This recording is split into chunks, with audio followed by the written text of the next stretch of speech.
فهي كانت من بين الفتيات اللواتي نقلن إلى جزيرة جيفري أبستين على متن طائرته الخاصة. وفي اعترافاتها تحدثت عما جرى على متن تلك الطائرة وما اكتشفته هناك قبل أن تطأ قدماها أرض الجزيرة، ثم ما عاشته داخلها لاحقاً من أحداث صادمة. اللافت في شهادتها مشاهدين أنها تحدثت عن الضيوف الذين رأتهم هناك، وكان من بينهم إسرائيليون وعرب يجلسون في المكان نفسه. وهذا الجزء تحديداً تم حذفه في بعض القنوات والمواقع التي نقلت الخبر، لكننا هنا نقدم شهادتها كاملة كما وردت في محاضر التحقيق دون حذف أو اجتزاء. إذن ننتقل الآن إلى شهادة ملكة الجمال السابقة كما أدلت بها للمحققين. كنت أحمل لقب ملكة جمال على مستوى محلي في ولاية أريزونا، وكنت أطمح مثل أي فتاة في عمري أن أشارك في تصفيات أعلى. وفعلاً تم اختياري مع مجموعة فتيات للمشاركة في تجارب أداء قيل إنها مهمة جداً ومن الممكن أن تغير حياتنا. قيل لنا إن التجارب ستكون في تلك الجزيرة، لكن لم يخطر ببالي أبداً أننا سنتنقل بطائرة خاصة. عندما وصلنا إلى المطار توقعت طائرة عادية، مقاعد عادية، لكنهم أخذونا مباشرة إلى طائرة خاصة تقف بعيداً عن البوابة. شكلها وحده كان كافياً ليجعل قلبي يدق بسرعة. دخلنا، وكانت أرقى مما تخيلت. كل شيء فيها كان مرتباً بعناية، هدوء، فخامة، لكن الشعور الداخلي لم يكن مريحاً أبداً. لم نكن وحدنا، كان هناك رجال، وجوه مألوفة، بعضهم من عالم السياسة والأعمال. كان واضحاً أنهم أشخاص مهمون جداً. نظراتهم إلينا لم تكن نظرات عادية، كانت نظرات لها معنى، ابتسامات لها معنى. كنا متوترات جداً، نشعر بتناقض غريب. نحن مجرد متدربات صغيرات، وهم رجال كبار في السن، يجلسون بثقة وكأنهم يعرفون ما سيحدث أكثر منا. بعضهم كان وقحاً بشكل واضح، وهذا كان أول إنذار بالنسبة لي، لكننا لم نفهمه وقتها. بعد دقائق قررنا أن نتحدث معهم لنخفف التوتر، فنحن جالسات قريباً منهم. سألنا أحدهم بنبرة فيها سخرية: لماذا نحن مسافرات؟ هو يعرف الجواب، كلهم يعرفون. قلنا له إننا ذاهبات لتجارب أداء لمسابقة ملكة جمال. تبادلوا نظرات سريعة ثم ابتسموا ابتسامة لم أفهمها وقتها، لكنها كانت مخيفة الآن وأنا أتذكرها. بعدها مباشرة بدأوا يتقربون منا بطريقة غريبة، حركات صغيرة، كلمات صغيرة، لكنها غير مريحة أبداً. إحدى الفتيات كانت تجلس بجانبي، وأحد الرجال حاول أن يتصرف معها بطريقة لم تعجبها، فرفضت. توقعت أن يغضب أو يعتذر، لكن ما فعله كان أسوأ بكثير. ابتسم ابتسامة باردة وقال لها: أنت تستطيعين الرفض هنا، لكن في الجزيرة الأمر مختلف. هذه الجملة وحدها كانت كافية لتجمد الدم في عروقي. نظرت إلى الفتيات، وكلنا أدركنا في اللحظة نفسها أنما لسنا ذاهبات إلى مسابقة جمال، بل إلى شيء آخر، شيء مجهول وغير طبيعي أبداً. كانت تلك البداية فقط. الطائرة كانت مجرد الباب الأول، والجزيرة كانت شيئاً آخر تماماً. عندما نزلنا من الطائرة ظننت لوهلة أن مخاوفي ربما كانت مبالغاً فيها، لأن المكان كان مرتباً، والوجوه مبتسمة، والاستقبال منظماً بطريقة محترفة.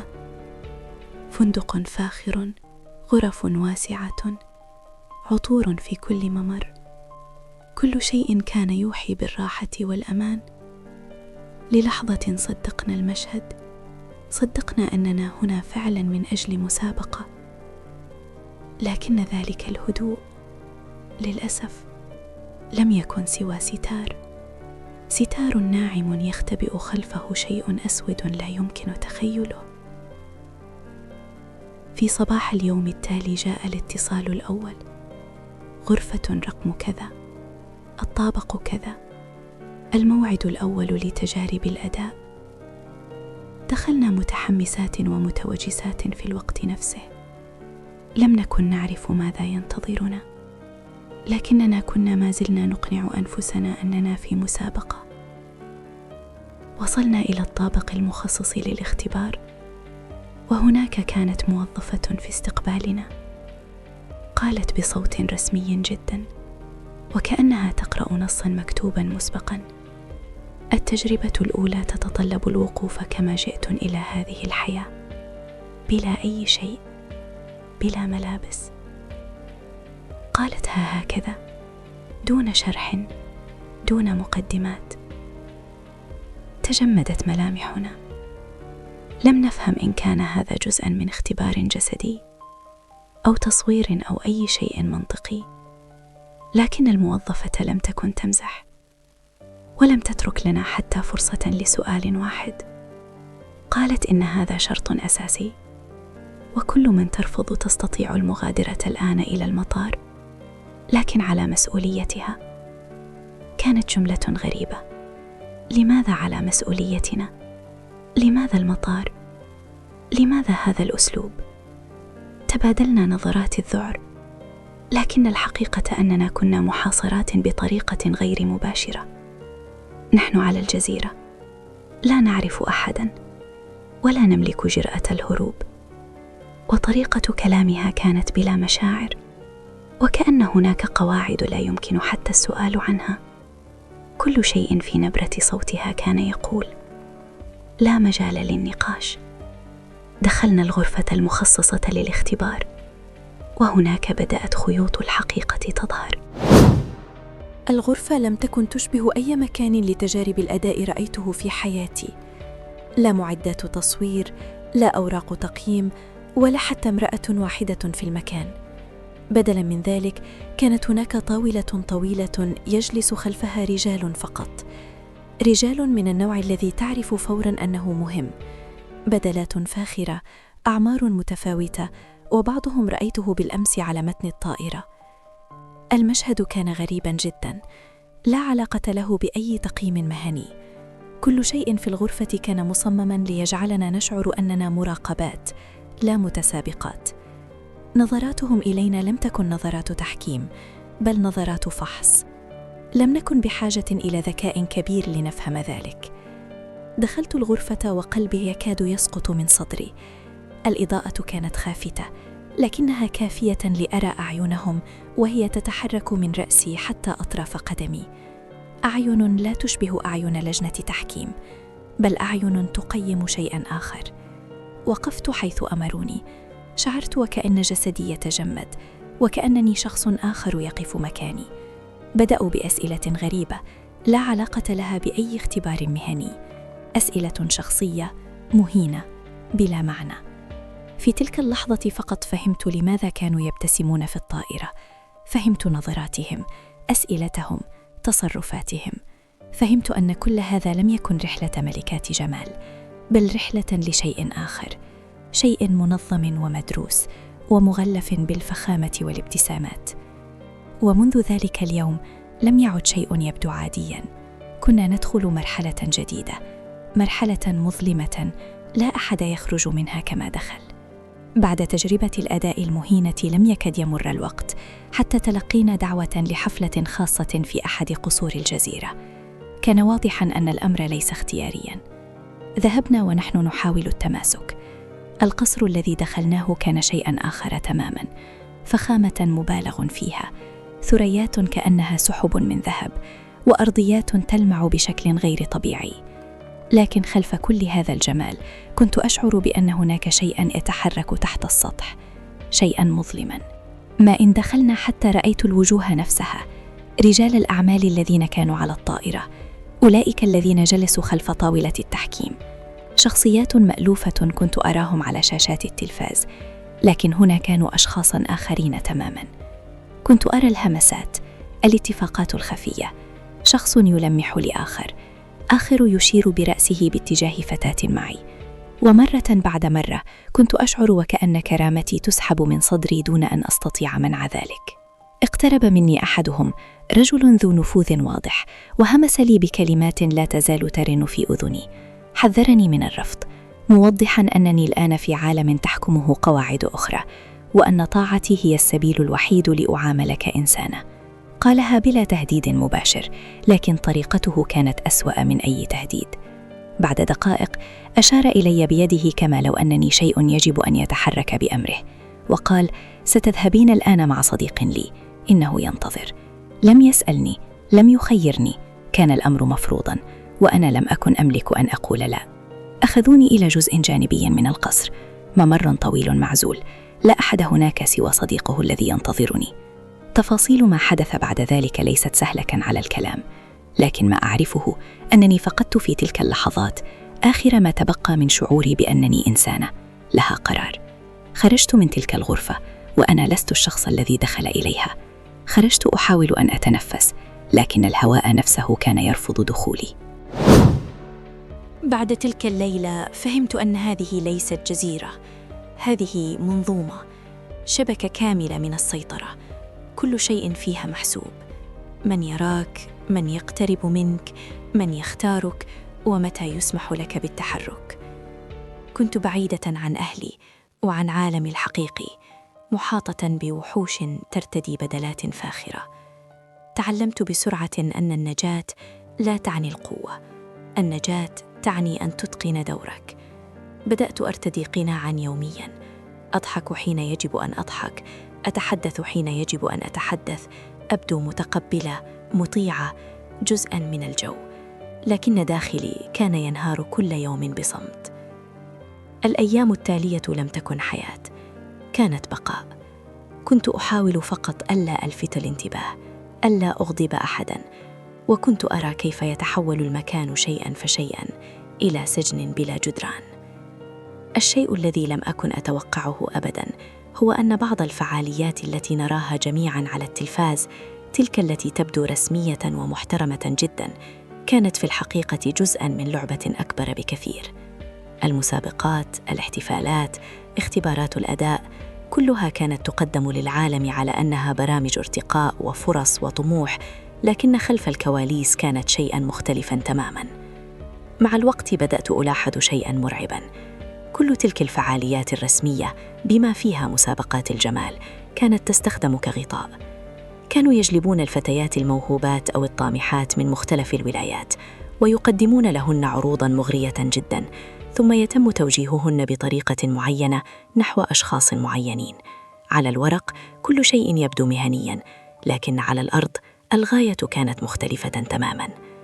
كانت تلك الأدوار مصممة لإرضاء رغبات رجال يتحكمون بكل شيء، رجالاً لا تظهر حقيقتهم للعلن رغم أنهم يتصدرون عناوين الأخبار يومياً. واحد من أكثر الأشياء التي صدمتني هو ما اكتشفته عن بعض برامج المواهب الخاصة بالشباب في قناة نيكلوديان. كانت اختبارات الأداء هناك تقدم على أنها فرص للتمثيل والغناء والظهور الإعلامي، لكن خلف الستار كانت تستخدم لاختيار مجموعة صغيرة جداً من الفتيات من أعمار محددة، ثم ينقلن بطريقة خاصة إلى الجزيرة. الأهالي كانوا يرسلونهن معتقدين أنهم يمنحونهن فرصة ذهبية لمستقبل لامع، لكن بعض هؤلاء الفتيات لم تعد حياتهن كما كانت أبداً. اختفت بعض الوجوه تماماً عن الساحة، وبعضهن أصبحن يعانين اضطرابات نفسية عميقة ولا يستطيعن حتى اليوم الكلام عما مررن به. حين وصل الأمر إلى هذا الحد فهمت أن الجزيرة لم تكن مجرد مكان منعزل، بل خيطاً في شبكة ضخمة تبدأ من فعاليات تبدو محترمة جداً وتنتهي في غرف مغلقة لا يعرف حقيقتها إلا قلة قليلة. الشيء الوحيد الذي لم أتوقعه أبداً هو نوع الضيوف الذين كانوا يظهرون على تلك الجزيرة. ما رأيته هناك كان يناقض تماماً ما نسمعه في الأخبار. شخصيات من دول متصارعة، من اتجاهات لا تلتقي عادة، كانوا يجلسون معاً وكأنهم فريق واحد. رأيت شخصيات من روسيا تجلس بجانب شخصيات من أوكرانيا، وشخصيات عربية تتحدث بسهولة مع شخصيات إسرائيلية. وكأن كل خطوط السياسة تختفي عند بوابة الجزيرة. كانت الجزيرة حرفياً مساحة تجمع من لا يجتمعون أبداً في العلن. وأصعب ما يمكن أن أقوله الآن هو هذا: كل ما عشته في تلك الجزيرة كان مرعباً، لكن إبستين نفسه كان هو الرعب الحقيقي. ليس لأنه كان يصرخ أو يهدد، بل لأنه كان بارداً بشكل لا يشبه أي بشر رأيته في حياتي. في كل ليلة تقريباً كانت الجزيرة تمتلئ بالضيوف، موسيقى وضوضاء وضحكات ثقيلة، والجميع يفقد السيطرة على نفسه بعد ساعات قليلة. الجميع إلا هو. إبستين لم يكن يشرب، لم يكن يتعاطى شيئاً. كان يحب أن يبقى صاحياً، أن يرى، أن يحفظ، أن يلتقط نقاط الضعف كما يلتقط غيره المجوهرات. لم يكن يحتاج إلى صراخ أو أوامر، مجرد نظرة منه كانت تجعل الفتاة تتجمد. غلين ماكسويل كانت جزءاً ثابتاً من المشهد. وجودها لم يكن أنثوياً كما تخيلت في البداية. كانت تتحرك وكأنها تعرف كل شيء وكل شخص، تعرف أين نقف، ماذا نقول، وحتى كيف ننظر إلى بعضنا. كانت تراقبنا أكثر مما يراقبنا هو، لا بدافع الحماية بل بدافع الامتلاك. كان هناك شيء غريب في علاقتهما، ليس حباً وليس شراكة، بل ولاء مرضي. لكن أغرب ما في كل ذلك كان الاستثناء الوحيد الذي قلب الجزيرة رأساً على عقب. كانت هناك فتاة روسية جميلة لدرجة لا تبدو حقيقية، وجهها أقرب لملامح عارضة أزياء أوروبية كلاسيكية، لكن في عينيها شيء يثير الشفقة، كأنها خائفة من شيء غير مرئي. ومنذ اللحظة الأولى لاحظت أن إبستين يعاملها بطريقة مختلفة تماماً. لم يكن يسمح لأي ضيف بالاقتراب منها ولا حتى بالنظر إليه طويلاً. هذا وحده كان كافياً ليجعل الشائعات تنتشر بين الفتيات. غلين ماكسويل كانت تنهار من الغيرة كلما رأتها. كنت أرى ذلك في عينيها، في شدها لكتفي الفتاة، في طريقة إغلاق الأبواب عند دخولها أي غرفة. ثم حدث ما لم نتوقعه. استيقظنا ذات صباح والفتاة اختفت، لا حقيبة، لا ملابس، لا وداع. اختفت كما لو أنها لم توجد يوماً. سألنا الطاقم ولم يجب أحد. لم نجرؤ على سؤال إبستين، لكن تعبير وجهه في ذلك اليوم لن أنساه أبداً. ومن بعدها لم تعد الجزيرة كما كانت. بدأت الأبواب تغلق مبكراً، الحراسة تضاعفت، والوجوه بدأت تختفي واحدة تلو الأخرى.